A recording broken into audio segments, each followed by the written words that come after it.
জুলাই বিপ্লবের চেতনাকে প্রজন্ম থেকে প্রজন্মে ছড়িয়ে দিতে একাধিক প্রকাশনীর বই বিক্রিতে বেশ কিছু স্টল রয়েছে বইমেলায়। এর মধ্যে বৈষম্যবিরোধী আন্দোলনের স্টলটি সবচেয়ে ব্যতিক্রম। বৈষম্যবিরোধীর স্টলটি ঘিরে ক্রেতাদের বাড়তি আগ্রহ দেখা গেছে। পাশাপাশি উঠতি বয়সের ছেলেমেয়ে সহ সকল বয়সীদের মেলায় জুলাই অভ্যুত্থান সংশ্লিষ্ট বইয়ের খোঁজ নিতেও দেখা গেছে। মেলায় শুধুমাত্র বাংলা একাডেমি প্রাঙ্গণেই বৈষম্যবিরোধী আন্দোলন সহ বেশ কয়েকটি স্টল রয়েছে জুলাই চেতনাকে ঘিরে। এর কোনোটিতে বিক্রি হচ্ছে জুলাই মাসিক স্মৃতি সংখ্যা, আবার কোথাও জুলাই স্মৃতি নিয়ে আঁকা দেয়ালিকা বা গ্রাফিতি বিক্রি করতে দেখা যাচ্ছে। তবে বৈষম্যবিরোধী আন্দোলনের অফিসিয়াল স্টলটি পরিদর্শনে সন্তানদের নিয়ে আসছেন অভিভাবকরা। মন্তব্যের খাতায় লিখে যাচ্ছেন তাদের ব্যক্তিগত মন্তব্য। স্টলটি সাজানো হয়েছে জুলাই শহীদের রক্তাক্ত টি শার্ট, ছবির ফ্রেম ও টিভিতে নানান ডকুমেন্টারি প্রদর্শনের ব্যবস্থাও করা হয়েছে। জুলাই চেতনাকে ছড়িয়ে দিতে অর্ধশতাধিক বই প্রকাশ হয়েছে এবারের বইমেলায়। তবে এর মধ্যে নতুন দিগন্ত, হালচাল, ২৪-এর গণঅভ্যুত্থান পাঠক চাহিদার শীর্ষে রয়েছে বলে জানা গেছে।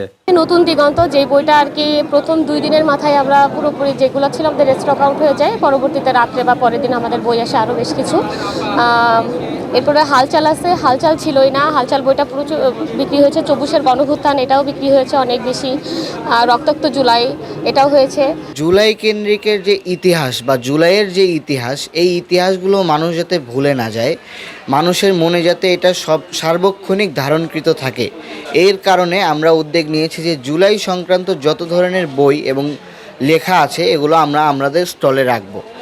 এই প্রেক্ষিতে আমাদের আপাতত স্টলে আছে স্বৈরাচারী হাসিনার ১৬ বছরের আমলনামা, এছাড়াও আছে ৩৬শে জুলাই, জুলাই বিপ্লব নিয়ে আরও নানান ধরনের বই। সবচেয়ে বেশি হচ্ছে এই বইটি আমাদের ঢাকা কলেজের বড় ভাই আব্দুল মাসুদ ভাই, ওনার বইটি লেখা হচ্ছে। ইনি সকল অনুষ্ঠানকে ডেট বাই ডেট তুলে ধরেছেন এখানে। তো পাশাপাশি এই বইটিও রয়েছে নতুন দিগন্তে জেগেছে ভোর, লিখেছেন সিরাজুল ইসলাম FCA।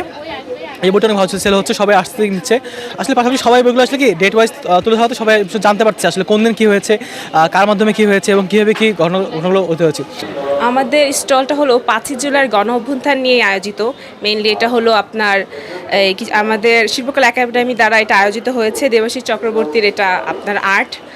মূলত আমরা ৫ই জুলাইকে স্মৃতি হিসেবে ধরে রাখার জন্য আমরা এটা পরিবেশন করছি এবার, যেটা আমাদের শিল্পকলা করেছেন।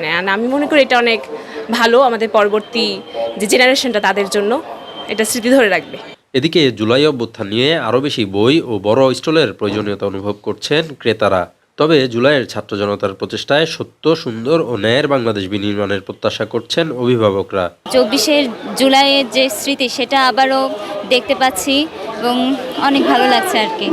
এখানে আমি মনে করি আরও একটু বই থাকলে ভালো হতো এবং স্টলটা যদি আর একটু বড় হতো তো সেজন্য ভালো হতো।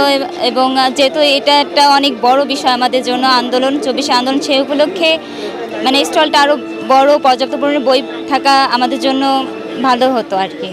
আমি ৭১-এর যুদ্ধ দেখিনি, ৭১-এর পরেই আমার জন্ম হয়েছে, কিন্তু আমি এই দ্বিতীয় যুদ্ধটা দেখেছি।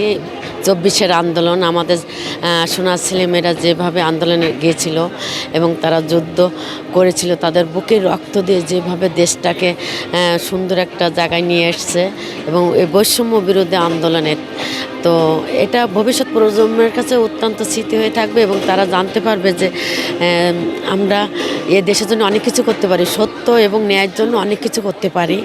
আমরা সবসময় ন্যায়ের পথে থাকবো, সত্য সুন্দরের পথে থাকবো এবং ইনশাল্লাহ আমরা একটা সুন্দর দেশ পাবো আগামীতে। আমরা আমাদের ছেলেমেয়েরা যা করে গেছে এবং তাদের দেখে শিখবে আমাদের ভবিষ্যৎ প্রজন্ম।